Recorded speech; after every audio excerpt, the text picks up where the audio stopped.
War with Mexico, the Mexican-American War. Ole ole! Celebrate by having Mexican tonight. So it all begins with Texas, as most things do. Texas is still giving us problems today.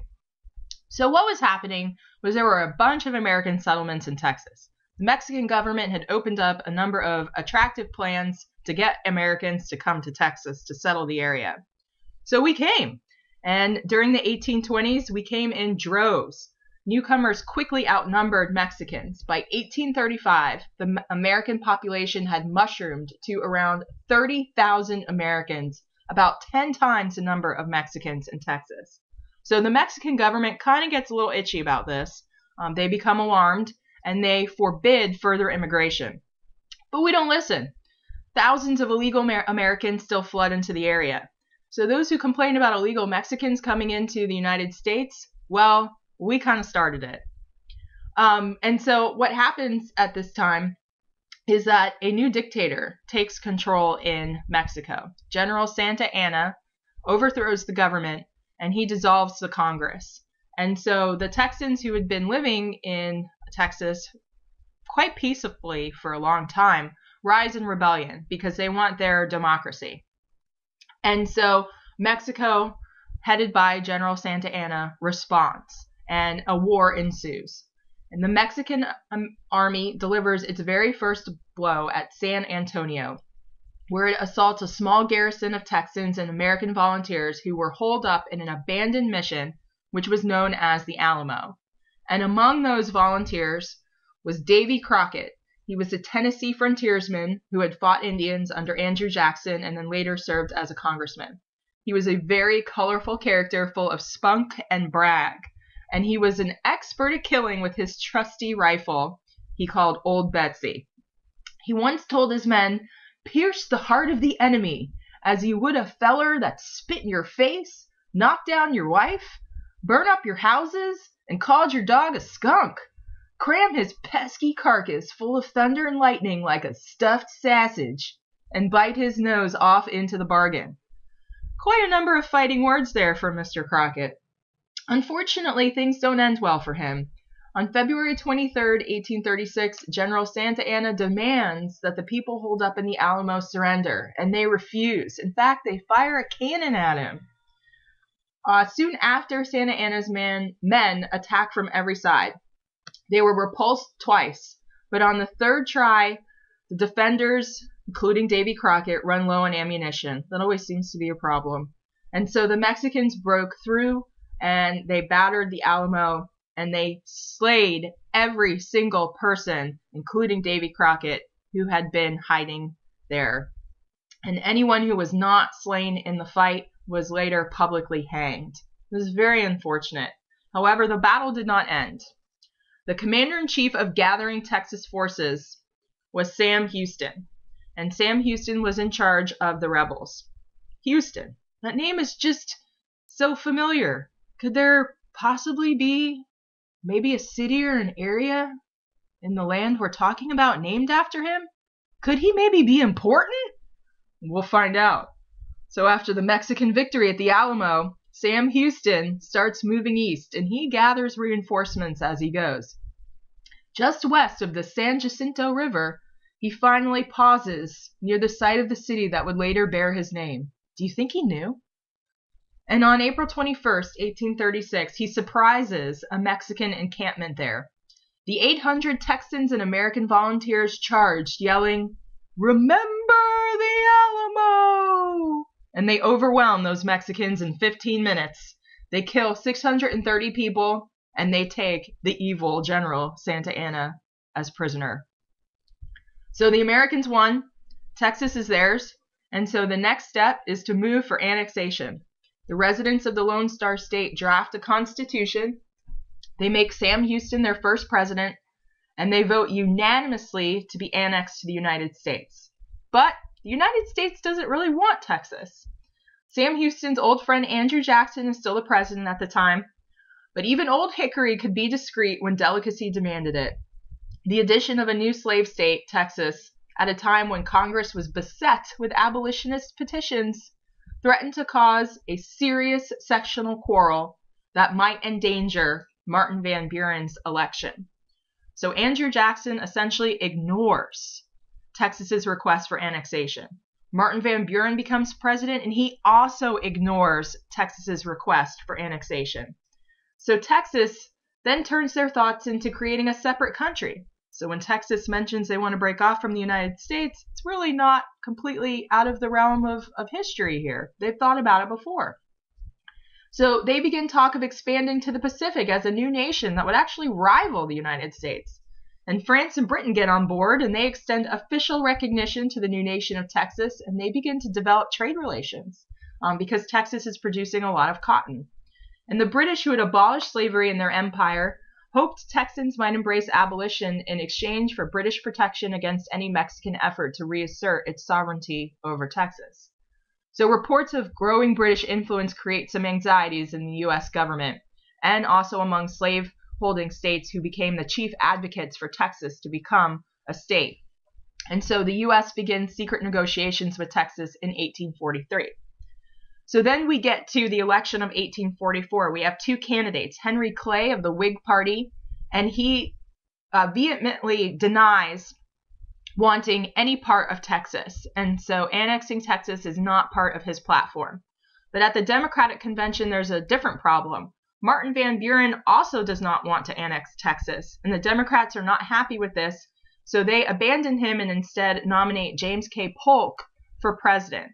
Polk does favor annexing Texas, and he wins the presidency and then goes ahead and follows through with granting Texas statehood. So Texas becomes a slave state on December 29th, 1845.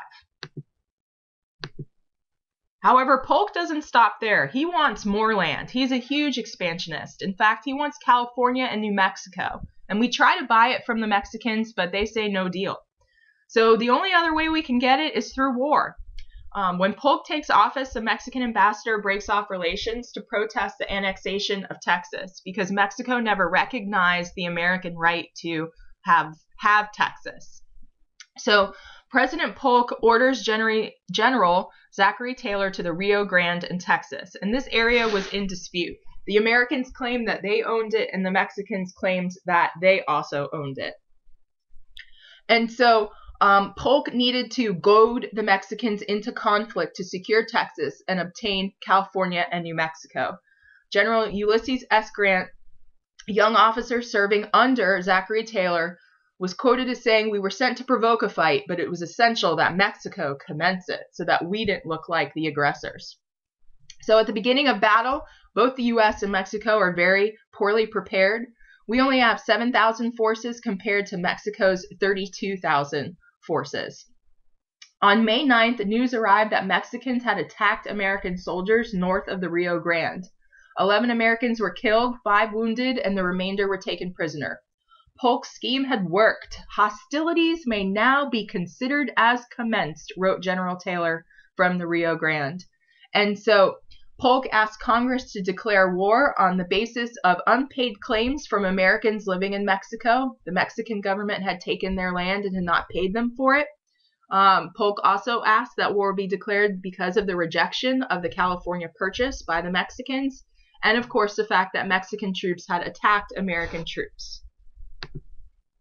So here are the generals. We have General Stephen W. Kearny. He leads troops to Santa Fe. We have General Zachary Taylor.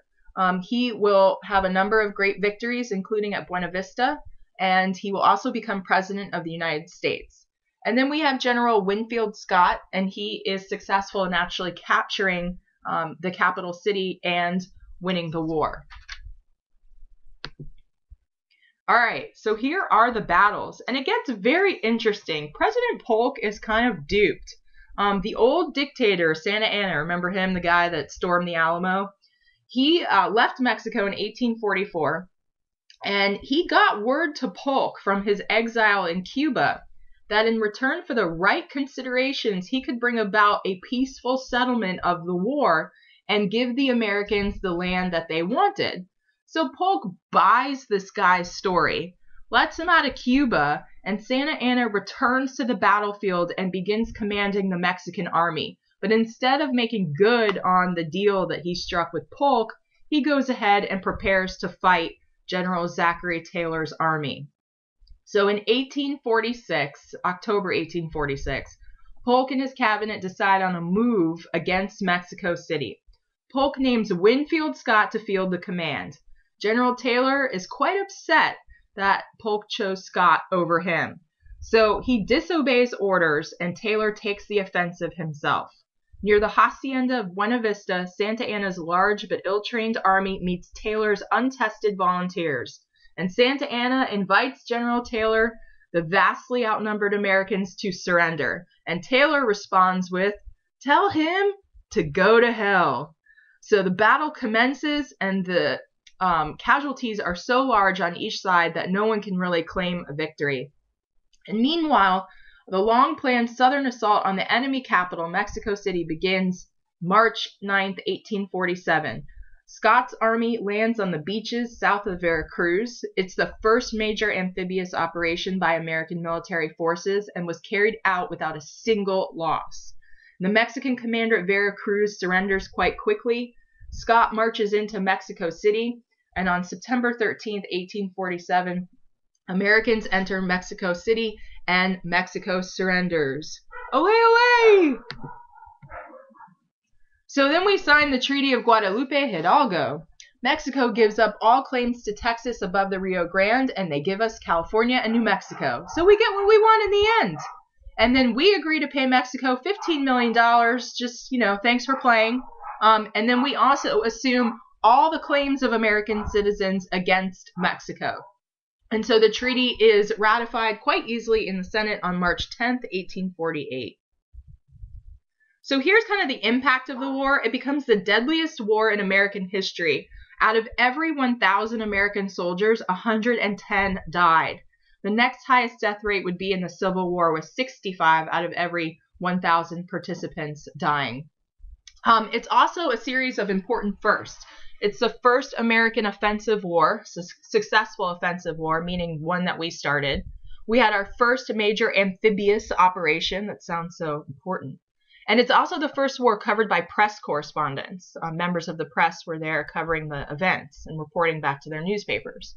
And then it's also first significant combat for a group of junior officers who will later take this experience with them in the Civil War. And then, of course, it provokes a surge of national pride. But not all were quite prideful of their nation's victory here. Ralph Waldo Emerson, for example, rejected war as a means of achieving America's destiny. But then he accepted such annexations of new territory by force with the explanation that most of the great results of history are brought about by discreditable means. And another significant event that was going on during the Mexican War was known as the Wilmot Proviso. So 3 months into the Mexican War, Democrat David Wilmot stood before Congress and proposed that in lands acquired from Mexico, neither slavery nor involuntary servitude shall ever exist in any part of said territory. So that was a huge affront to the southern slaveholding states, and they didn't take it very kindly. The House adopts the Wilmot Proviso, but the Senate rejects it, knowing that it would create serious tensions between the North and the South. But Wilmot's idea kept being revived by abolitionists in the House. In fact, President Lincoln would later recall that he had voted for it as good as 40 times.